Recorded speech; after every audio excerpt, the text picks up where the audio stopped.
living man. A living man. I want to be a living man. If you are already 18, then you know the huge shift in your life that occurs once you graduate high school. This moment happened to me 2 years ago, and it definitely altered my perspective on life. For 18 years, everyone was on the same path, doing the same thing, and then suddenly that all changed, and now everyone is moving through life in their own unique way. The last 2 years have come with many highs and lows, but above all else, they have been an extremely necessary part of my development and have given me many personal lessons. Today, I wanted to share those lessons with you to help prepare you for life after high school, or to compare if you are already there. I always like to get your take, so if you have a lesson you want to share, leave it in the comments. With that said, let's move into the first lesson. For 18 years, opportunities seemed to be everywhere. Whether it was your parents bringing you to tryouts and classes or signs posted around school, there was this comfort in knowing you had a bunch of possibilities that seemed easily accessible. Those days are gone, and the adjustment period can be rough. It was for me. Once I got to college, while I was doing well in school and actively working on my channel, I failed to put in the extra effort to join activities or find internship opportunities for the summer. I'm not done for, but I definitely realize now that if I don't put in the effort to seek out opportunities, they will never come to me. And that is what I want to stress to you. Once you turn 18, there will never be another golden opportunity that falls into your lap. But that is not to say there are not any. In fact, there are tons out there, but all of them have a wall that you need to get over to capture them. This is also true because of how competitive finding opportunities becomes in adulthood. If you find something to be enticing, there is a high chance that many other people will too. The way to counteract this is to be persistent. Keep looking and don't expect to be guaranteed something just because you applied. However, your effort will be rewarded. If you keep chasing opportunities, you will find one eventually, but you have to dedicate time, energy, and focus to looking and to bring your best. Making friends used to be an afterthought. Some of us have been with the same people at school for over 10 years, and because of that, there's a baseline level of comfortability even around people we don't know that well. With actual friendships, they always seem to happen organically. You would naturally talk to someone during class or at lunch every day, and over time you became closer. But like I said in the previous section, those days are over. For me, this was also a struggle to adjust to. In my first semester taking in-person classes at college, I felt uncomfortable not really knowing anyone in class.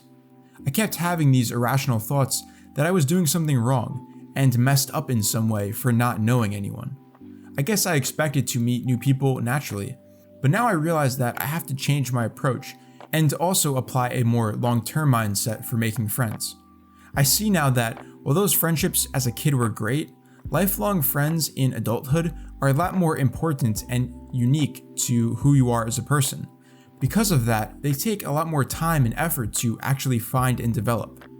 If you want to make friends now, you have to be more conscious of actually learning about the person. You're going to have to actively make the first move or reach out to make plans.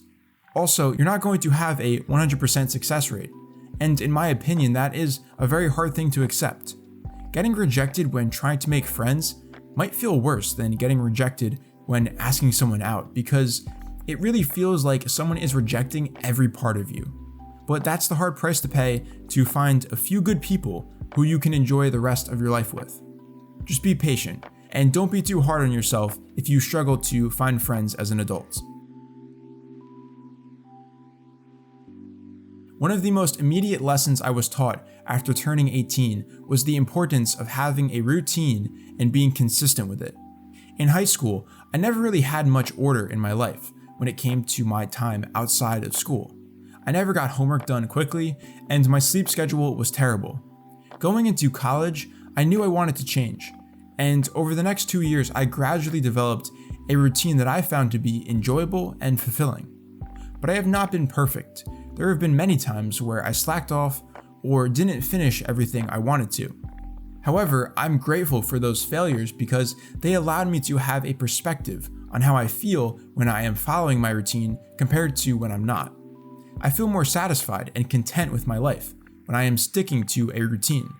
I have realized that I benefit a lot from order, and I would strongly recommend for you to make a routine for yourself. Having a routine will also keep you focused on reality, and if you stick to your routine, you'll have a much easier time being present in your life, instead of constantly procrastinating and daydreaming the hours away, which I did for way too long. Adulthood will come with inevitable moments of being overworked and stressed out. It can be tempting to always power through and keep working, but I would advise against it. Sometimes you need to listen to yourself, and if you feel burnt out, there is nothing wrong with taking a break and regaining your energy for tomorrow. However, you can't do this all the time because that's just an excuse for being lazy and avoiding what you need to get done. But let's say you've been working hard all month and towards the end you start to feel extra tired. Take a day off. Do something for yourself, an activity just for the purpose of having fun. You don't want to become too overworked because then you won't be at your best, and that is just going to make you feel negative. Listen to yourself. If you are in need of a break, don't feel guilty. Give yourself that needed time to relax. Probably my biggest struggle since turning 18 has been comparing my life to other people. I constantly critique how much I've done and my current lifestyle to my peers without them even knowing. I always knew the solution to the problem, accepting my life and how I live it, but actually believing and understanding it was a very long process. I'm not fully there yet, but I'm starting to enjoy how I'm living. It first starts with repetition. You have to remind yourself every single day that you are living a one-of-one life. The way your life goes will never happen to another person ever again. It also requires patience. You can't expect to have specific experiences or be in certain stages of life at the same time as everyone else. Your moment will come. Taking yourself out of your shoes also helps. It's comforting to know that everyone around you is doing the same act of comparing about a certain part of their lives. However, while it's okay to accept and enjoy your present life, it is not an excuse to be complacent and never change. You have to take accountability and acknowledge areas where you want to grow. Doing that, though, is a lot easier when you accept where you are starting from. To end, I want to highlight the most important piece of advice I could give to anyone who just turned 18. Live. You can watch hundreds of videos, read a ton of books, but if you don't live your life and learn on your own, you will never reach 100% of your potential. You have to struggle, fail, succeed, observe, reflect, and do many other things to move forward. And all of that starts with living. But how you live is your choice. Just make sure you are content with your decision. If you have any thoughts that you want to share, leave them in the comments. And as always, this has been Dark Horse, and I will see you in the next video.